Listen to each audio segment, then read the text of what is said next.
Hey everyone, how lucky are you? 2 videos in one day. You're very special. Yes. So if you didn't see my previous video, you should pause this one, go watch that about the potential, unconfirmed as of right now, just totally set that out, unconfirmed leaks that will basically demonstrate that set rotation is for sure happening. Once you go watch that, then in this video, it'll make more sense. So yes, 100% everything that's being discussed right now is speculation because we're basing everything off of leaks. I know some people will immediately not want to discuss it. That's fine. Other people will want to defend Ravensburger. That's fine. My intention is to hopefully foster some sort of positivity out of the firestorm that is definitely brewing, because apparently the leaks, as I've been reading through some other things online, the leaks apparently came from some internal meeting that were separate possibly from the announcement that's coming on May 6th. Does that mean everything will be announced on May 6th? Probably for sure now, because they're going to have to with the leaks. They're going to have to address it. So let's assume from the standpoint of Ravensburger, 1, was going to announce all of this on May 6th. 2, we're hoping they have a good plan in place for what may happen with the rollout of set 9 and then, all the other subsequent ones.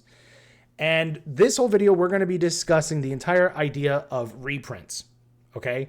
And what I, as someone who is playing the game competitively and trying to level myself up to going to challenges and other big events, what my perspective is in hoping of what the reprints will be, because they did say, well, it has been leaked. It has not been confirmed yet, but that there will be reprints in set 9 and that they will make all older versions of the previous card, whatever it was in like set 1s through 4. If that gets reprinted in set 9, you can still play the old version because it is the same text as what the new reprint will be. So at least we're allowed to play with the old cards that way and move things forward. That being said, if we base things off of that Fabled will be 204 cards, because that's what all the other sets have been, minus other rarities that are also coming out that have been leaked, or enchanteds. So if we just go off of just the regular base version of the card, there's 204 cards in every single set. So if they take out sets 1 through 4 with the rollout of Fabled, we will be losing 816 cards of our collection if you've been playing from the beginning like me. Now, this isn't to say whether or not you think set rotations is good or bad or whatever, right? I have my own opinions. You have yours. All I am going from is the speculation right now and to have the conversation of what cards I'm hoping are reprinted. But I don't think it's highly likely that all of them will. So what I did, I went through here on Dreamborn and I basically went shopping for every single card through sets 1 through 4 that I easily recognize as being currently played cards or staples of particular decks that are still being used all the time, right? You've got Emerald Steel Discard, Ruby Amethyst Control, also the evasive versions now. You've got Steel Song. You've got, what else? Hyper Aggro. I probably even touched on some of those components. You have so many different decks that have been used pretty much since the first couple of sets. And now what has happened is every time a new set comes out, we go back to those old decks and we say, okay, what new tools can we add to those old decks to make the old decks even better now, right? So some people will say, well, with the set rotation, what it'll do is completely shake up the entire meta, which I will show you in a few moments is absolutely certain, 100%, big if, all of these cards are not reprinted. Now, if you were to go and do the same thing as me, you may arrive at a different list of cards that you would say, KoBaC, these are fundamentals. These have to be included in your list. I can't believe you missed them. I probably have missed some, but I have selected 109 cards with maybe 4 of those being questionable in terms of being staples. So if you were to right now release set 9 and wipe out 100 plus cards from the meta, every single deck, as of the recording of this video and with my little bit of speculation sprinkled in, is effectively dead. That doesn't mean that the meta won't recover. That doesn't mean that doesn't open up the door to a positive, more healthy meta. Not saying that, just saying where we are today If these cards are not reprinted, the decks that they're part of are fundamentally completely dead. You cannot play Steel Song without Let the Storm Rage On, or Strength of a Raging Fire, or Little Cindy, or Whole New World, or Ariel. You can play your own spicy version of it, and that may function in your local meta, but at the big boy level, that's just not happening. That doesn't mean that that's good or bad, just being realistic, right? You cannot play Ruby Amethyst and not have Be Prepared. I've played Ruby Amethyst a lot. You cannot play it without this. This is what makes the deck functional, because without this, we don't have that. Now, so far, there have been 3 cards, to my knowledge, that have been, not confirmed, because it's still leaks, that will be reprinted. Stitch Rockstar, weird choice, but okay. Maleficent Dragon, okay, that's a good card. And then the Sorcerer Winnie the Pooh. The frick? Why him? And that's not about whether or not it's cool that Winnie the Pooh has that artwork and yada, what all that. Why is that card of all cards being reprinted? And I would say that is probably my bigger concern. And at the end of the day, Ravensburger, if you see any of this and you don't try to strike my videos down from YouTube, please, please, please announce all the cards that will be reprinted. Please. We need the stability in the community to ease people's minds that you guys not only have a plan, but it's a good plan. Because anybody can say, I have a plan, just trust me. That we hear that a lot in lots of parts of life, and that doesn't always seem to play out that way. Please demonstrate that you have this under control and that you are really truly are focused on the health of the game moving forward and not just in selling product, because us as players, we want to buy the product anyway because we're having fun with it. I know as a player who's trying to have a play set of every single card, I know that the bulk of those cards I will never touch, but I still want to have a play set of them for the sake of it. So while I am very concerned about meta, I'm also concerned about collecting. And some of these sets already have very, very little financial value in terms of reselling them, right? And it's not like, well, I'm trying to buy a collection and just flip it. It's not what I'm talking about. But, there does need to be a value in these cards. If we open a pack and we're losing money immediately, then it's a playable scratch off, where I might find the Enchanted that's worth $50 today, but might be worth $20 tomorrow, right? Because but with all the other cards, with 100 of these being knocked out and Winnie the Pooh being one of the ones that's getting reprinted, I am concerned that most of these will not see reprint. And even if they do, if Fabled stays at the 204 card allotment and they were to reprint, let's say 102, that would mean half the set is reprints. The rest of it is new. Some of them appear to maybe have new artwork. Other ones do not, in terms of the couple of reprint leaks that have been shown. I would feel that it would be better if they are reprints, that they have the same stats, but they are a different piece of art. So then that way, as a collector, if you were to reprint Be Prepared, for example, you would give me a new artwork style with, so if I'm collecting 4, I have something else to do. If I'm going to go and collect Be Prepared and it's the exact same card, but it's a little tiny bit of the bottom, instead of a 1, it's a 9, it's kind of boring. I would then prefer you not do rotation and just reprint these, which would decelerate the value of the set 1 ones from the secondary market, but at least would make it accessible to everybody. I would be okay with that, because at least then you're not knocking out 4 sets of my collection. So let's get into some of the cards. I will just scroll through these. This is not a comprehensive list, but some of these are absolutely, I'm hoping that these do get reprinted, because otherwise, what are we going to do? Yes, some people are like, well, it'll open up new things. Tell me in set 6 and 7, in set 5, what card did you look at? You're like, man, that is a good looking card. Too bad Big Sisu exists. Too bad Strength of the Raging Fire exists, so I can't play this card. We might be able to have more cards that we play with that we're not right now, but they're not, most of these are not super great that I'm itching to play. So I'm just going to kind of scroll through this and just, you'll be able to see as I'm going if you're watching, not just listening. So right out of the gate, Whole New World is vital to Steel Song.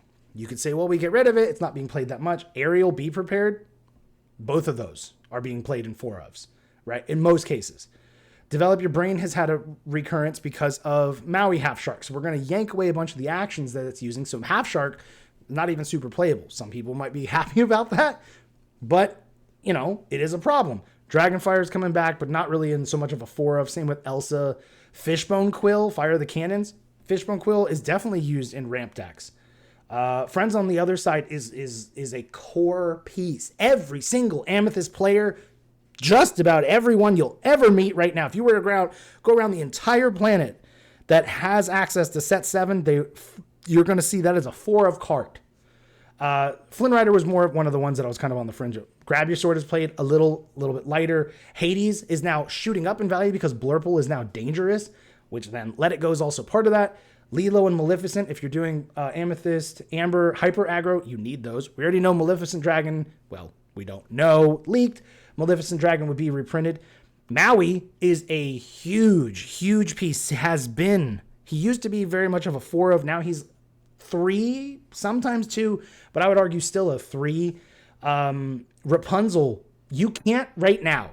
If you wanted to play Amber as a color and you don't have 4 Rapunzels, personally, if you were asking me, KoBaC, what should I do? I would say, look, if you don't have the $200 to go buy those Rapunzels, maybe $150 to buy 3 of them, I wouldn't even play Amber. And that doesn't make me feel good. It's just because there is no card draw except for Julieta, which she would be removed also in set 4, and Stitch Carefree Surfer. Those 3 cards are, I believe, the only card draw, or at least the strongest of the card draw that Amber has. So unless they have something coming out in set 9 or set 8, because we don't know anything about 8, barely anything, unless something new is coming out to be an equivalent of Rapunzel, Amber is going to be such a hard color to play, because on top of it, if you were playing with Amethyst, you at least had Friends. You don't now. And what other card is going to be Genie? I guess would be the only one that's still around that you would still be able to have access to. The Simbas are seeing some use. Sudden Chill, this Carefree Surfer has come back. He had gone a long time. He's coming back because of a mid-control Amber Amethyst. Tamatoa, as much as we all may hate it, items decks cannot play without Tamatoas. The new one and the old one. That's going to be huge if they lose that. Tinkerbell, Giant Fairy, one of my favorite cards in the whole game because she's basically a grab your swords just in a card. You Have Forgotten Me, that's my personal spice. I love that card. Now, within set 2, Beast, he's not used as much, but Blue Steel does use him. And now with them losing Fortisphere and Hiram, and then we're going to turn around and say, yeah, no Cogsworth, no Beast, no Grab Your Swords, no Whole New World. Blue Steel is as we know it, is completely gone. There's nothing left of it. It's entirely gutted. Both of the Cinderellas, but I mean, the small one is used in every single Steel Song deck, just that I can know of. Gaston is a phenomenal Singer 5 that only costs 3. So if you don't have access to a lot of aerials, he's a nice cheap version to be able to put in there. The other Gaston, he's seeing use, especially in Blurple again. Hypnotize for discard, the same as Sudden Chill. Improvise sees use. Cusco seeing use. Tremaine, I mean, most Ruby Amethyst decks are running 2 to 4 of her right now. Lawrence is still a solid uncommon. Let the Storm Rage On is absolutely a core for certain Amethyst Steel Song decks. Lucifer is seeing moderate use. I mean, the whole entire bounce package. Maurice's Workshop is how Ruby Sapphire players, some of them, have figured out a way to move forward with card draw with losing Hiram. That's gutted again. Those poor people. Obviously, the Rabbit, Popsicles, Prince John. I mean, these are big cards. And then along came Zeus, Chernobog's Followers, Baboom still sees use, Curse Merfolk, Grandma Tala, How Far I'll Go, Lucky Dime. You can hate Lucky Dime. You can totally hate it. Totally, I get it.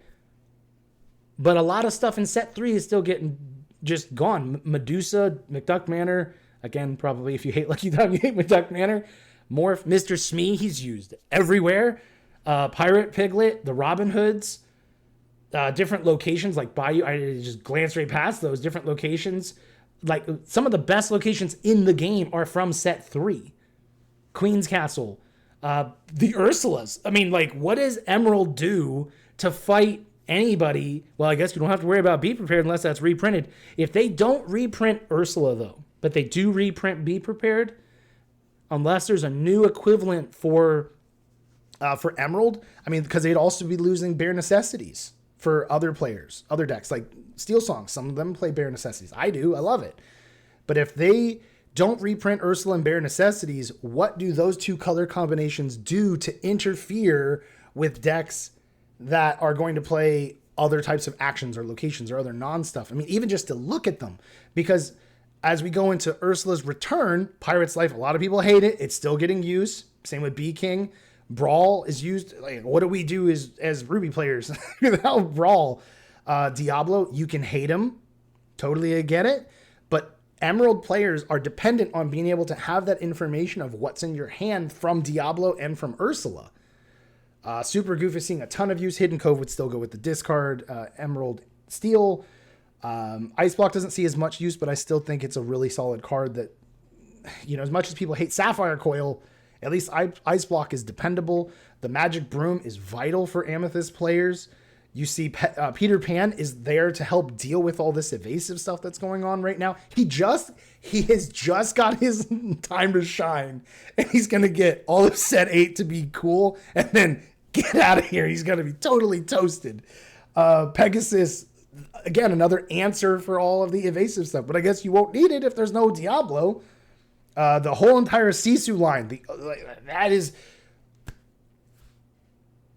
Right now, hyper aggro players hate Ruby, right? They'll hate Steel Song, but they really hate Ruby because Ruby can drop these big things that just destroy them.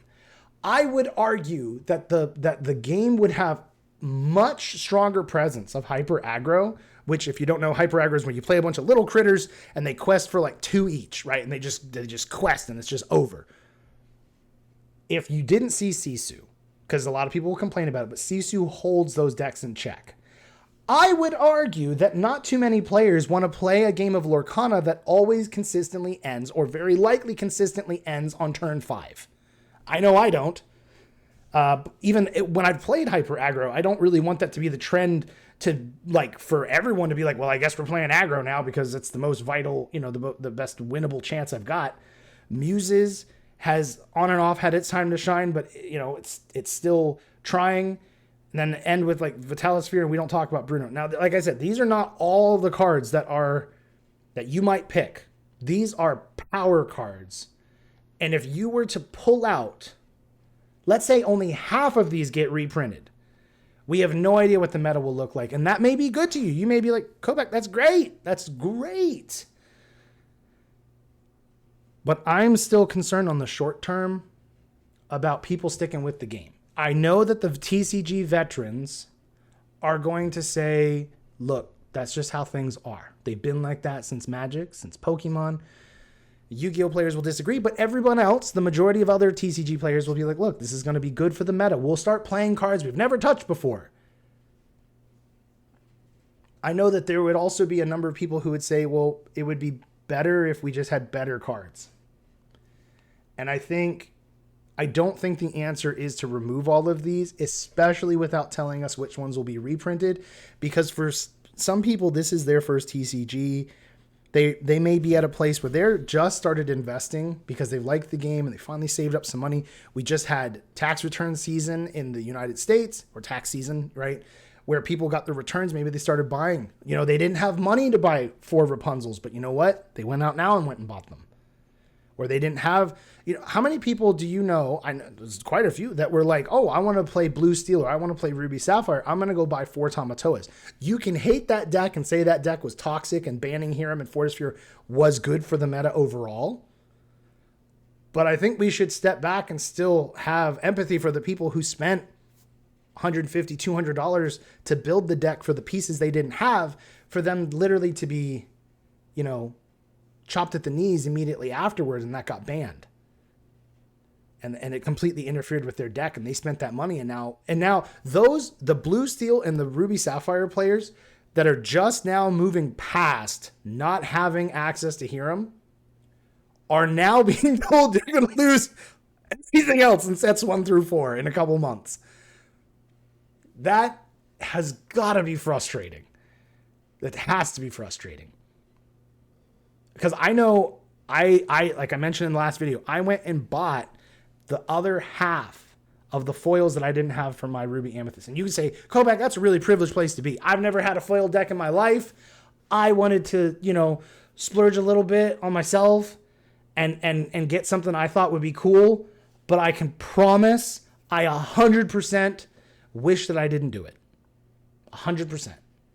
Because what was the point? Unless all of the cards that I bought are going to be reprinted. And I don't want to be selfish and say, I hope all the cards that I want will be the ones that get reprinted and heck with everybody else, because I don't want my Steel Slung deck to be dead. I don't want Amethyst Steel to be dead because now it just doesn't have like GOAT and the bounce package and all that. And you can say, well, we don't need all those things. Those things can be reprinted. They can be whatever, or they could reprint more things in the future. That's true. They could. I know that locally, the game was doing really good for the first 2 sets in terms of number of people.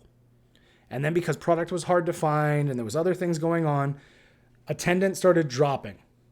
And it has not been doing great until this set.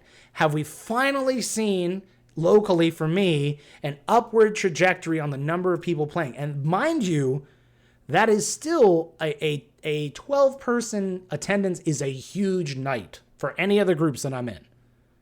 12 people.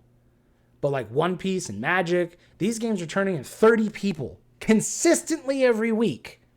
I'm happy to see 10, right? A third of the attendance. So we're just creeping up. And I live in the Tampa Bay area in Florida. I'm an hour and a half, 2 hours away from Orlando, right? Like that's the home of Disney. Like we're right here, and the game is struggling for attendance. I don't think rotations right now is the answer to rejuvenate the player base. I think that the casual people will be more offended by this than pretty much anything else you could do.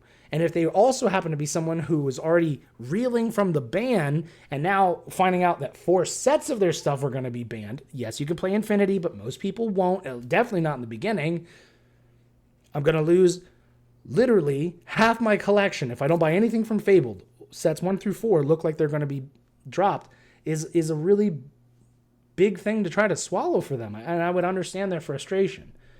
I would hope on the other side Ravensburger has a plan. I would hope that they're going to do something very positive for everybody. I would hope that they know what they're doing. But I don't know that right now as a player, right? Someone who has spent quite a bit of money, and now I have to question a bit of it of like, am I going to buy as much of Reign of Jafar? Am I going to buy as much of Fabled? I don't know. I really don't know. And I'm not being dramatic or whining or complaining. I just know I'm frustrated with the way that this is going about.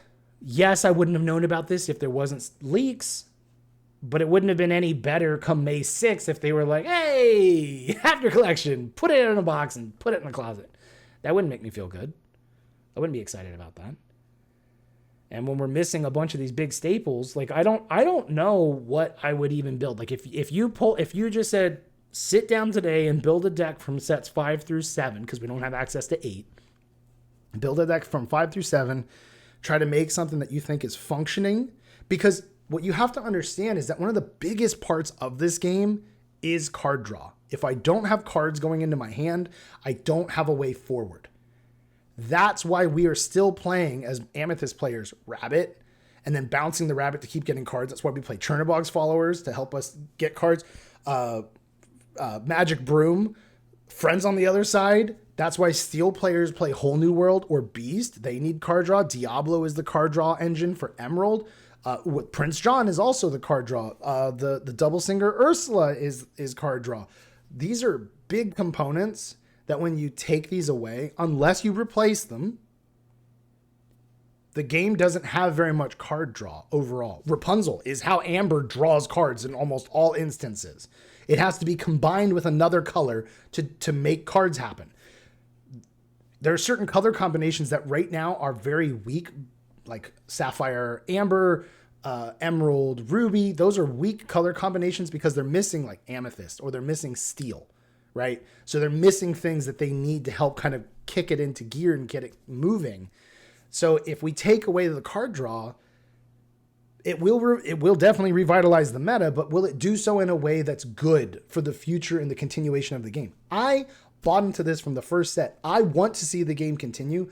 I want the game to be healthy. I want to be able to say I have a first chapter set and it's 2040, right? Like I want that.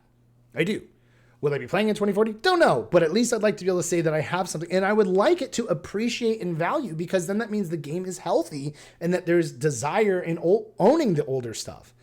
I don't want to just buy cards that are like dollar scratch offs where I have a higher likelihood of opening a pack and completely losing and not even being able to have cards that are playable. And I know some people can say, well, that's just TCGs in general. To some extent, sure, but that doesn't mean it has to stay that way. And it doesn't mean that I have to like it. And there will be people, there's already people in my previous video commenting that they're done. Now, is that just them being emotional at the moment? It's possible. That's totally possible. But I don't know them, so I can't follow up with them to be like, hey, in 6 months, 6 months from now, did you actually sell your collection? By then, everything's already happened anyway. And by then, they may be less inclined to enjoy it because we don't know what's going to happen. Now, end it with, I hope it's positive. I hope Ravensburger knows what they're doing. I truly, truly do. It is more than likely that set 9 is probably already either being printed or already has been printed. So it's not likely that there's a big way to change what set 9 does, just because of how long it takes them to print and get everything moving. Because these, the printing companies, they have other customers too. It's not just Ravensburger. So I would hope out of any of this that Ravensburger will follow through and announce which cards will be reprinted to give everybody a place to base things on going forward. Because otherwise my advice would be is wait. Don't buy any old card until set 9 is fully revealed. And that'll be like middle of August, late August. Because it drops sometime in late August. So around then is usually when we see the last couple of cards. Just wait until there's a clear path forward of what will the game kind of look like. And people can be upset with me. Don't care. That's my opinion. If that's what I would tell any of my friends, if they were telling me that they wanted to get into it, I'd either let them just borrow a deck so they don't have to worry about spending any money, or tell them to wait. And I'll let them know as things roll out. So thank you for watching if you watched this far. I know it's a little longer as well, but, some of these things take a little bit of time to get all the thoughts out, right? Okay. 100 cards is a whole lot to reprint. I hope I'm okay with the meta changing. I'm okay with having to think of new things to use to pull forward. That's can be a positive. I don't want to see the game suffer too much in the short term, because it's months away from set 9. Only a couple. It's not that far. And I'd like to see new people get into the game. So anyway, let me know down in the comments what you think, or what cards would you like to see reprinted that I didn't list. And yeah. All right. See you guys in the next video.